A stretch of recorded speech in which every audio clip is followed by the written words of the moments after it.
La production terminée, la protéine quitte le ribosome pour aller accomplir sa tâche.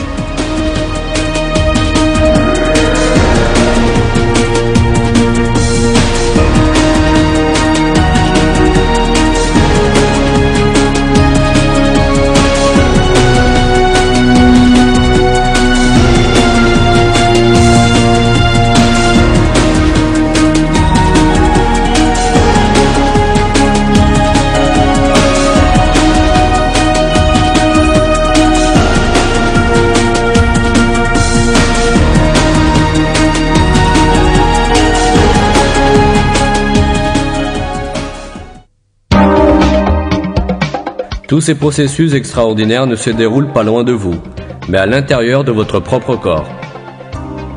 Ces événements que nous avons simplifiés ici sont en réalité bien plus compliqués et se répètent sans cesse dans chacune des 100 milliards de cellules de votre corps.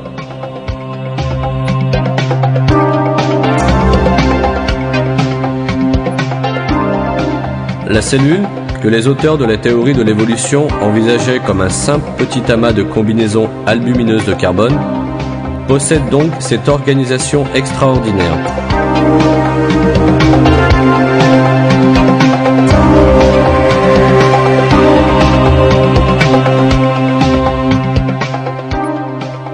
Ce système merveilleux n'aurait certainement pas pu apparaître par hasard, comme le prétend la théorie de l'évolution. Lorsque tous ces détails de la biologie cellulaire furent révélés et compris, la théorie de l'évolution subit un grand coup.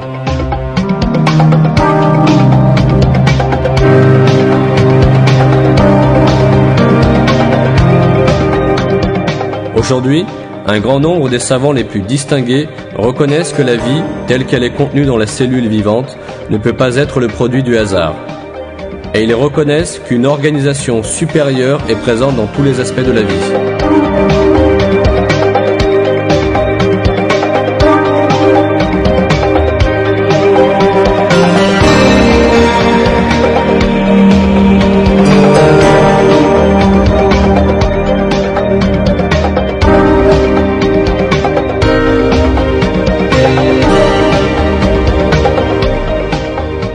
L'un de ces savants est Michael Behe, un professeur de biochimie américain réputé. Voici comment il se réfère au fait de l'organisation de la cellule, révélée par la science moderne.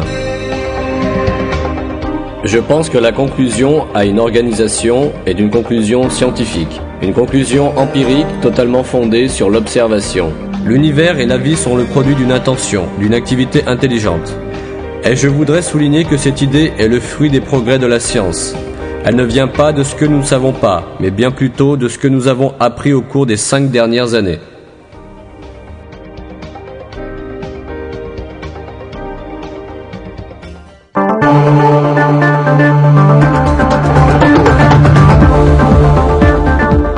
La science montre bien en effet que tous les êtres vivants ont été produits à la suite d'une création consciente.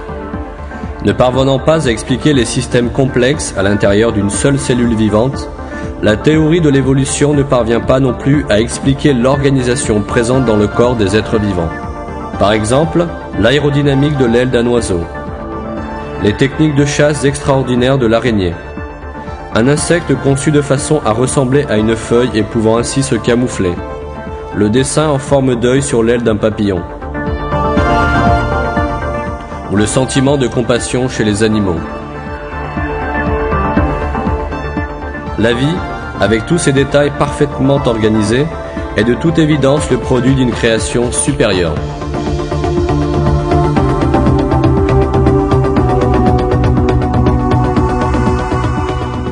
Ce créateur supérieur, c'est Dieu, le Tout-Puissant, le Seigneur des cieux, de la terre et de tout ce qui est entre eux.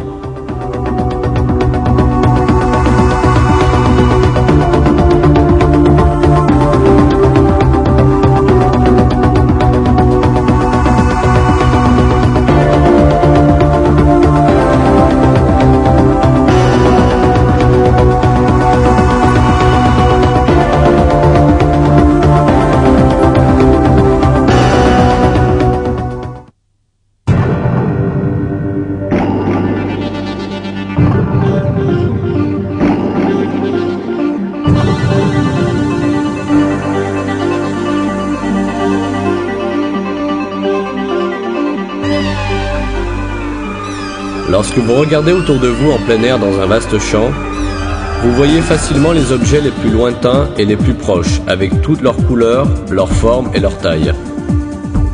Cette vision, que vous avez obtenue sans faire le moindre effort, est le résultat de nombreuses réactions et interactions complexes à l'intérieur de votre corps. Regardons maintenant de plus près ces opérations compliquées.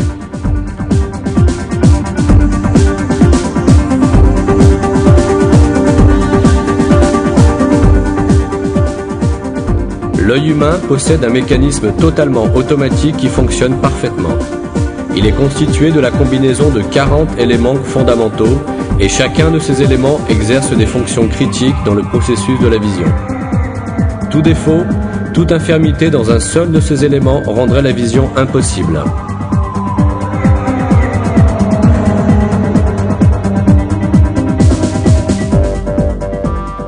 La couche transparente sur le devant de l'œil est la cornée.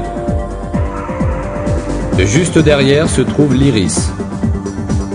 Donnant à l'œil sa couleur, l'iris ajuste automatiquement sa taille selon l'acuité de la lumière, grâce aux muscles qui y sont attachés. Par exemple, si nous sommes dans un endroit obscur, l'iris se dilate pour faire entrer le plus de lumière possible.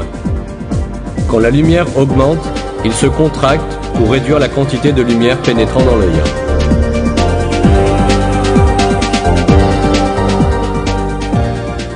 Voici comment fonctionne le système d'ajustement automatique de l'iris. Au moment où la lumière pénètre, une pulsion nerveuse voyage jusqu'au cerveau et lui transmet le message concernant l'existence et l'acuité de la lumière. Le cerveau renvoie immédiatement un signal ordonnant à quel point les muscles autour de l'iris vont se contracter. Un autre mécanisme de l'œil qui fonctionne parallèlement à cette structure est celui du cristallin. Le rôle du cristallin est de projeter la lumière qui pénètre dans l'œil sur l'écran rétinien situé à l'arrière de l'œil. Grâce au mouvement des muscles autour du cristallin, les rayons lumineux pénétrant dans l'œil de différents angles peuvent toujours être projetés sur la rétine.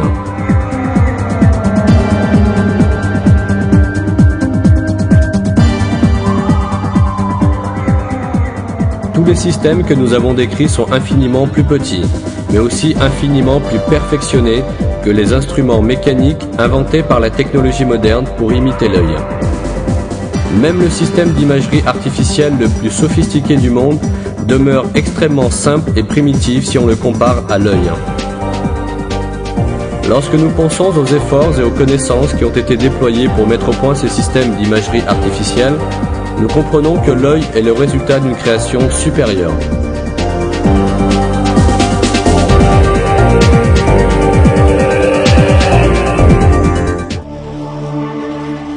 Si nous examinons une seule cellule de l'œil au niveau microscopique, la supériorité de cette création apparaîtra plus clairement encore.